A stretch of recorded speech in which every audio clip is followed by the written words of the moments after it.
Kasi karamihan ng mga inirekomenda dyan na pwedeng maging chairman ng Senate Blue Ribbon Committee ay tumatanggi. Umayaw no? Ayaw. Kasi nga naman sabi, maganda yung punto ng Senador Marcoleta, gusto tihiramin Sinira nyo Pagkatapos susirain gusto nyo iparesolba sa akin. Di ba? Sariwa pa po sa atin, kahapon ay may panawagan po ang Iglesia ni Cristo ukol sa ginagawang pagdinig ng ICI. Sana po ay huwag palihim. Di ba? Huwag palihim. Dapat po ay may transparency para alam ng taong bayan, ng mamamayang Pilipino, ano ba nangyayari sa pagdinig na yan. Tuloy mo, yung mga puntos na yan, Nelson. At bukod doon sa paglalagay sa lookout bulletin, meron ding mga inirekomenda na sampahan ng kaso. So ano na talaga ito Mag-file na sila ng charges? Kasi hindi naman sila mismo I-recommend lang din ata sa ombudsman. Ayun, yun ang ito sinasabi yung mga ko. magiging assignment ni bagong ombudsman Crispin Remulla. Kaya yun nga sabi natin kahapon, yan ang magiging challenge kay Secretary Boying, pero ayaw ko totoo may isingit ko lang, Nelson, may chismis kasi, mukhang hindi naman yan ang priority ni Secretary Boying. Ano daw? Yun daw paghahabol ng mga kaso ng dating Pangulo Duterte at ang priority. Chismis lang naman yun. Sa bagay yan ang lumalabas sa mga social media. Yan. Pero mamaya makikita natin, kasi meron pong nabanggit ang bagong ombudsman ng mga plano niyang gawin. Yan. At yan ipinakuha natin, iisa-isahin natin, batay sa kanyang gustong maging priority. At mukhang nakita ko, hindi naman yun ang prioridad. Naiisama lang. Nabanggit lang siguro sa social media na yun ang una. Pero mamaya makita natin kung ano talaga yan. Tama. Nako, so yun ang ating susubaybayan. At yan din po ang mga issue na dapat ay alamin natin. Mukhang dumadami din ang nananawagan ngayon, Nelson, na nagbibigay na ng official statement na sila man ay nananawagan din na buksan ang pagdinig ng ICI sa publiko. I-live na po ito. Isa sa pinakahuling narinig ko kanina ay maging si best friend Senator Kiko Pangilinan. Meron siyang pahayag, official statement na inilabas po niya. Ang grupo ba ng Kaparian, yung CBCP, meron na rin announcement, meron na rin official statement? Sa kanila din ang gusto rin nila ay walang nakatago. Hindi naman nila direct na sinabing ICI investigation. Pero mas maganda raw talaga, may transparency. Meron din ba silang panawagan na dapat ituloy ng Senado? Kasi 2 punto yung naging pahayag kahapon. Walang banggit na hindi specific very general. Kasi dapat maituloy yung ginagawang pagdinig ng Senado at pagkatapos yung pagdinig ng ICI dapat ay hindi palihim kundi magkaroon po ng transparency at mapanagot ang dapat na managot sa usaping ito. Nelson? Pero isa pa sa mga katanungan din ng ating kababayan, may napili na bang bagong chairman ng Blue Ribbon Committee? Maraming, di ba, kahapon, pinakita natin yung mga larawan, di ba? Pakita nga uli natin, nandiyan pa ba yun? Yung 5. Direct, ipakita natin na pinagpipilian ni Senate President Tito Sen. Kasi karamihan ng mga inirekomenda dyan na pwedeng maging chairman ng Senate Blue Ribbon Committee ay tumatanggi. Umayaw no? Ayaw. Kasi nga naman sabi, maganda yung punto ng Senador Marcoleta, gusto tihiramin Sinira nyo Pagkatapos susirain gusto nyo iparesolba sa akin. Di ba? Yun ang Halimbawa, teka muna, asan ba yung mga nagsalita na yan? Si JB Ejercito. Ito kasi yung senador. 5 pangalan na lumutang. Pero ito yata ang pinakamatunog, Senador JB. Ganon? Dahil sa nung umayaw yung iba, ay siyang naiwan na parang itinuturo. Anong sabi ni Senador JB Ejercito nung siya ang maturo na baka ikaw pwede maging chairman? Ito po ang sabi niya. Una-una, papasalamat ako sa tiwala sa at for considering me for such a very important committee, lalo Blue Ribbon. No? Kaya lang, alam ko limitasyon ko, mas marami ang tingin kong mas may kakayanan ang mag-lead ng committee. Ayun, ayaw niya rin, di ba? So, tumanggi na siya. So, tingnan natin, sino pa natitira? Oh. Meron dyan ay si... Sino ba may slot? Pia Cayetano? Rapi Tulfo? Sino? Rapi Tulfo. Rapi Tulfo, sige. Rapi Tulfo. Oh. Rapi Tulfo ay tumanggi rin. Jen, ayan no.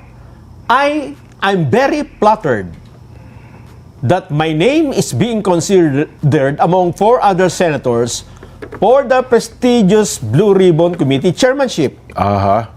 However, if offered to me, I will humbly decline. Ayaw din. For the simple reason that I don't want to lose focus on my 3 committee chairmanships that are my main advocacies. Yan po, labor, migrant workers, and public service. Ayun. So, sa simpleng salita, ayaw din niya. Ayaw din niya. Tingnan nga uli natin yung So, picture. 3 na lang. Mag-e-X na tayo dyan, ha? Sige, sige. Oh. Ang mga natitira na lang, nasaan yung picture? Natitira, Pia Cayetano. Ayan. X Kiko na yung dalawa. Pangilinan. JB, wala na yan. Okay. Rapi Tulfo, X. Kiko Pangilinan. Yan. Ano kaya ang sabi ni Senador Kiko Pangilinan? Ako, sa tingin ko, tatanggapin yan. Eto, Tatanggapin. I must say, however, parang may conclusion na kagad.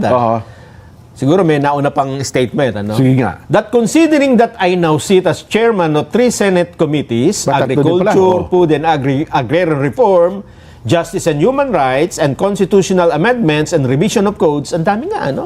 It would be unwise to accept a 4th committee. More so, the Power Blue Ribbon Committee. The powerful Blue Ribbon Committee. I have championed the country's food security and agriculture sector for the last 15 years. So, sa isang simpleng salita, ayaw din pala niya. Tinanggihan din niya. Akala ko pa naman, Senador Kiko Pangilinan na ang Blue Ribbon Committee. So, 3 na ang nawala. X. Tingnan natin. Wala Pia. ng JB, Rapi, Kiko, Pia, Yan. at Risa na lang ang natitira. Kasi dati, di ba, naalala mo, si Pia ay hinawakan na niya ang Blue Ribbon, ha? Nung nakaraan lang, nung nawala sino nga ba to? Si Senador Francis Tolentino, ipinasa sa kanya. Ang problema, tumakbo din ata ito, kaya hindi rin nakapag-concentrate sa Blue Ribbon. Sige. So, ano sabi ni Senadora Pia Cayetano? Tinatanggap ba niya ngayon? Si Senador Pia Cayetano ay wala pang statement as of this moment. Wala. Si Senador Risa Ontiveros ay Yan. wala pa ring statement as of this moment. So, sila ay tahimik.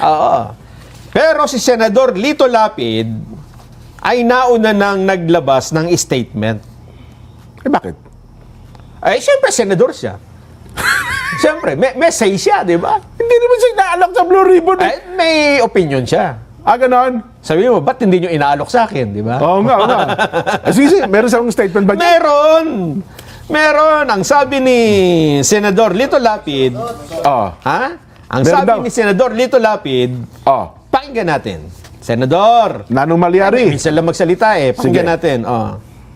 Oo naman, tagal na namin magkasama niya mula noong 2004 pa, kasama ko na yan. At least ako, siya pang 5 terms na dito sa Senado. Ako ay 4 terms na rin ako bilang senador. Dito rin, tuloy-tuloy din kami nagsiservisyo sa ating mga kababayan at leadership dito sa Senado. And then sir, nag-resign si Senator Ping na chairman ng Blue Ribbon Committee. Meron kayong preference sa kapalit o gusto niyo ba din siya mag-stay put? Oo, dapat mag-stay put siya kasi siyempre kaya-kaya naman niya yan ewan ko, baka may sakit lang kasi kanina hindi nakapag-recite din. Kaya lang sir, final answer na daw. Final answer na daw po, mag-resign na talaga siya. Pero nirespeto natin kung anong mga desisyon niya. Nandun siya. Pero kailangan siya talaga na alam naman natin straight yan na kung mag-investigasyon, ex-police yan, ex-chief PNP yan. Para, police, kamukha ni Magkalo, kamukha rin ng nabato, ayan, nag-iimbestiga yan, di ba, sa ano sila dyan, mas eksperto sila dyan, di ba? Kaya, okay, kung ano man ang decision ni Sir Lacson na ginagana ko ito din respeto. Okay. So, sir, walang lumapit sa inyo, sir, para sa Senate coup? Kasi Wala. Kahit noon pa naman, kahit sino pa nagsisenate yan, basta ako kung sino nga gustuhan ng majority, doon lang ako. Yeah, malinaw. Ba't hindi, sayang kilala ko yung tatanong kaboss, kilala ko yung boss Oo. si Ate Nim pa yun Di sinabi, kayo po, Senador, gusto niyo ba mag-Blue Ribbon Chairman? Kung ano gusto ng majority. Di ba? Yan Ganon? sabi niya lagi di ba? Hindi Ayaw na, ng majority. sayang, tinanong, hindi tinanong ni Nim pa Ano ha? Nanong mayari. Nanong malyari, sen, mga ganon. Ang kanyang posisyon, Jen, kung siya lang ang masusunod, Aha. mag-stay put si Senador Lacson. Ayun, manatiling chairman ng Blue Ribbon Committee. Kaya lang, hindi niya... Pero ang haba ng sinabi ngayon ng Senador Lito sinasabi Lapid, ko sa inyo. Di ba? Oo, yun Kaya sinasabi. sinasabi nyo lang tahimik si Senador Lapid kasi hindi nyo naman tinatanong. Yun na nga. Diba? Kung Oo. yun pala tinanong at noon pa man, Baka mas magaganda pa yung ideya ni yun na Senador nga. Lapid. Di ba? Ang ganda. Sabi niya, kung saan ang gusto ng majority, ako naman doon. Oo. Ganun naman talaga. Yes, kasi nga naman, majority wins lagi dyan. Ano, ha? Yan ang tamang paninindigan, Senador Lito Lapid. Sir, pakidalas-dalas nyo nga yung mga ganyan bagay, ha? Para na sa ganun lagi kayo nagiging bahagi na palatuntunan sa ganang mamamayan. At dahil wala pang tumatanggap ng Senate Blue Ribbon Committee chairmanship, Jen, naglagay na po ang Senado ng magiging acting chairman. So acting chairman muna ngayon. Acting. Pagka sinabi nating acting, pwede na siyang magpatawag ng mga pagdinig at kung ano na paman. Oo, siya mag-aakto habang wala. Sino yan? Sino yan? And then, siyempre, yung vice. Hindi, kasi parang dalawang vice din Isang majority, isang minority. Okay. Vice chairman ay si Senador Erwin Tulfo. Erwin Tulfo. Siya ang acting chairman ng Senate Blue Ribbon Committee. Si Sen Erwin. Hindi naman niya pwedeng tanggihan dahil siya ang vice chairman. At in acting capacity lang naman. At wala pa namang hearing. Ayun. Oo nga, no? Mahirap kasi talaga ang naging controversial kasi itong Blue Ribbon Makapangyarihan komite. Dati pa walang gusto may hawak niyan Ang talagang kampanyahan pa lamang nagsabi ng gustong humawak niyan si Senador Dante Marcoleta talaga. Ang problema, alam niyo na po ang nangyari, di ba? Ngayon, wala nang gusto talaga, mukhang totally. Di ba? Hindi pa natin alam. Diyan, may dalawa pang contender na hindi pa nagsasalita. Pia tsaka Riza. Oo. Ako sa tingin ko parang tatanggi na rin yung mga yan. Don't judge the book if you're not a judge. Hindi. Don't, ano man tawag, yung bridge dyan, yung bridge. Don't bridge the, Don't cross the bridge if you're not there. Paano mo tatawirin ng tulay? Wala ka pa naman doon, di ba? Hindi, unahan ko na yan. Bridge over troubled battery. Dun sa panawagan na gawing... Ewan ko kasi may nabasa ko kanina na may statement ng ICI Dun sa panawagan na gawing public yung kanilang hearing. Pakihanap nyo nga. Kasi yung una nilang dahilan dito, ayaw nila na magamit ang ICI, ayaw nila na magkaroon ng kung tawagin ay trial by publicity. Ayun nga, mukhang yun ang paninindigan talaga ni, naisa tinig yan ni Executive Director Kate Osaka. Ano ha? At merong bago ngayon, kanina, lumabas. Yun na ba ang latest? Yung nauna ay noon pa yan Oo, Nung tama. mga unang panawagan na hindi nila ila-livestream. Ang panawagan naman kanina ni Senador Alan Peter Cayetano ay maglagay ng mga dalawa yung rekomendasyon. Una ay magkaroon ng mga media coverage sa loob. Kung saan ginagawa po pagdinig, okay. Na, 5 daw TV, 5 radyo, 5. Okay. At tapos ay, ang isang panawagan niya, may mga representative mula sa iba't ibang sektor na dadalo. Okay. Para wag lang i-live streaming. Tingnan natin, sige, pakinggan natin pakinggan natin. si Senador Cayetano sa kanyang paliwanag. I believe in the ICI. I believe in the people there individually. But from the start, di ba, nung nagsalita ako sa floor, sinabi ko sa inyo, hindi pa independent yan at kulang pa, whether batas or paano ayusin. If you ask me, lagyan ng isang representative ng Catholic bishops, isa from the born again, isa from Muslims, isa from Iglesia. Pero lagyan nila ng plano. Halimbawa, simulan natin sa ipasubmit sa DPWH, saan ba meron talagang ghost, saan wala. Alin contractor ang definitely walang mabuting ginawa at alin yung iniimbestigahan pa.